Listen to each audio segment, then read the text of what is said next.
Betway sponsors FROCH versus Groves 2 on Sky Sports. Coogan Cassius, IFL TV in association with Betway here in London for the George Groves Open Workout. With me, I have two of the most knowledgeable people about boxing you'll find in this country. Hold on! In the world, don't take liberties. Bob me in the world. You're doing this interview? No, I'm sorry. Betway sponsoring us. Sorry. Spencer FEARON, Bob Me. I'll start with Bob Me. How are you, sir? Well, you know, breathing, carrying on, doing the same old things. No, it's exciting, isn't it? It's brilliant. Really good to be part of it, part of Fight Week. It's really special. You've been around boxing, I won't say for how long, but for a long time, shall we say, Bob. In perspective, how big is this fight compared to some of the other domestic fights you've seen and been a part of? I've never been a part of something where 80,000 people are going to turn up on Saturday night. You know, I'm not that old. You go back to the 30s for those fights when there were a whole different set of circumstances, no television. You know, people did go to live events in those days and pack arenas because life was different. Now there's so many distractions, yet we're still getting 80,000 people to a fight. That's amazing to me, and I can't quite imagine what it's going to be like to stand in that arena on Saturday night and look around. It's something I've never experienced and don't expect to again. Spencer, 80,000 people, National Stadium. No one's prepared for what it's going to be like on the night. So, what do you think it's going to be like on the night? It's going to be incredible. I think it's beautiful that we have two British fighters who have united the country, and the country in itself are not really interested in who's going to win. The country just want to see a good fight. This is, I would say, the general consensus is that we don't care who actually wins. We care about it being a good fight, and because of the grudge between the two of them, you know, the controversial stoppage, it's made 80,000 people buy tickets. I still ain't got my ticket yet, but you know, my face is my passport now. I'm gonna walk in. Bob's got one in his back pocket. Yeah, I know he has. Absolutely. Tragic news this week, the passing away of Saad Mohammed. Spencer, you'll know about this fighter. Talk to me about him. It's a great loss of boxing. Let me. That to me, Saad Mohammed was the Arturo Gatti before Gatti, you have to say, but he was a bit more skilled. He turned pro in 1974. The reason why it's synonymous because the year before I was born. So he became world champion. What was it? It was 79. He became world champion, right?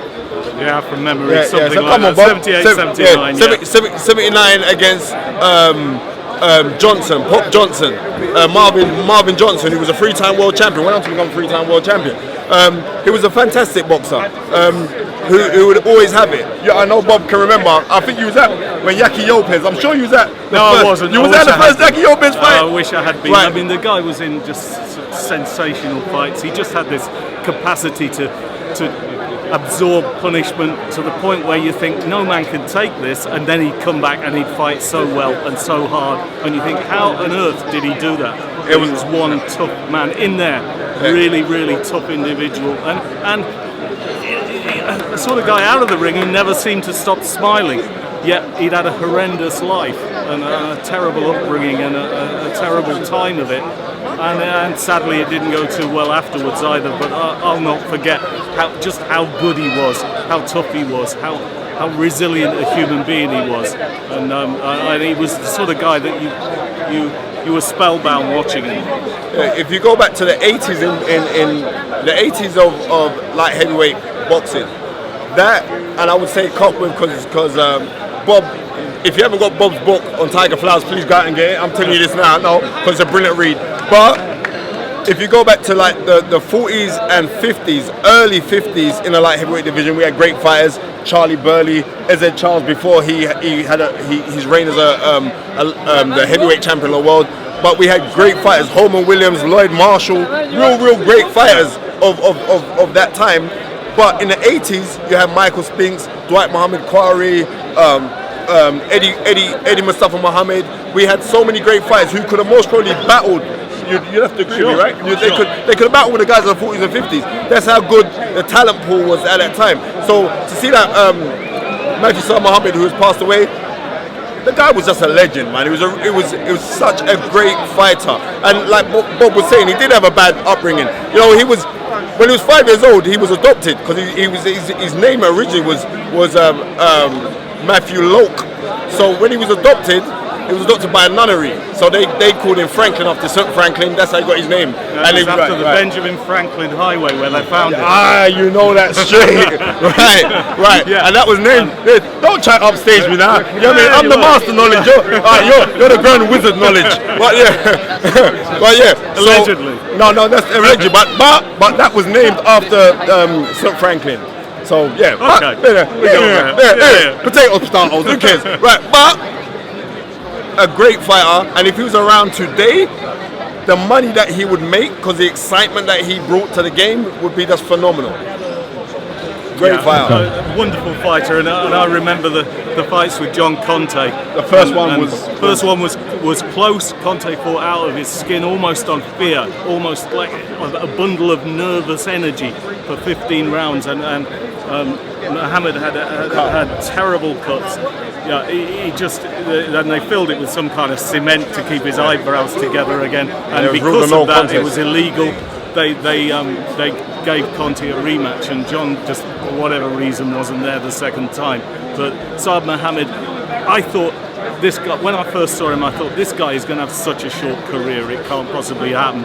And then he just went on and on and on through those great names you mentioned, and just had that something special. And it's so sad that the man's died at 59. I mean, to me, that's no age. It is no age. It is. I'm getting worried now. I want you to die so I can have your job at Sky. That's what I'm waiting for. You can have it before then, please. No, now I'll tell you this now. It's like it's not many times like everyone calling me, Spencer, your knowledge, but sometimes you got to give props to the older heads. And like, and Bob B's been doing this for donkey. I remember when I used to box, and I used to be like, even then I used to. You didn't like me then, did you? No, we didn't like each other. You know what I mean? I did. I had no interest. No, I had no feelings one way or the other. You've nothing to. Yeah. He was like, I said, hey, Mr. MEE, I read your book. Knock now, Spencer. No, I did not. You were arguing about me not putting you in the Boxing News top 10, and it was nothing to do with me. Yeah. It doesn't matter. It doesn't matter now. You see, look at that. How the world's really crazy. Like, we're working at now a fantastic place at Sky, and the love that I get inside Sky, and it so helps. Like every now and then when you see Bob in there, I can sit down and we will just sit down for about 2 hours and talk nonsense about boxing. That's great. Just talk nonsense. Yeah. Whatever. All right. Listen, Spencer Bob. You'll edit that, won't you? Yeah. No, this is going in raw. That's the whole thing about us. But finally, just give me a prediction in 2 words, FROCH or Groves. Why are you coming to me first? You know what? Alright, I'm going to say what I'm going to say. Did you hear 2 words? That's impossible. You know that's impossible. Now, on the reels, alright, I'm going to break this down really quick.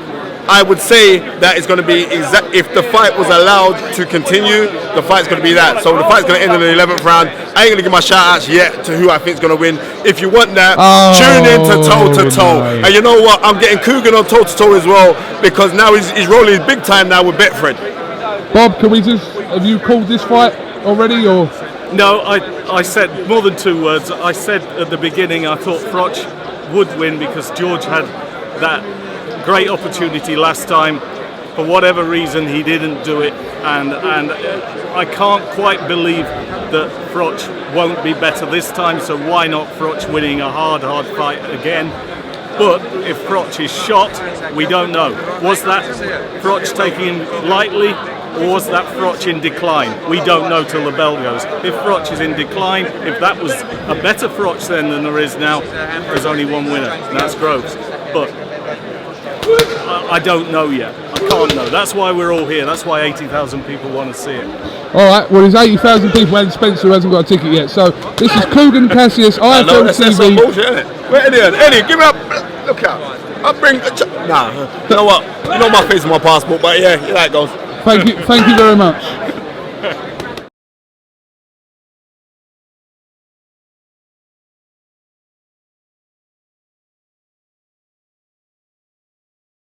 Betway sponsors FROCH vs Groves 2 on Sky Sports.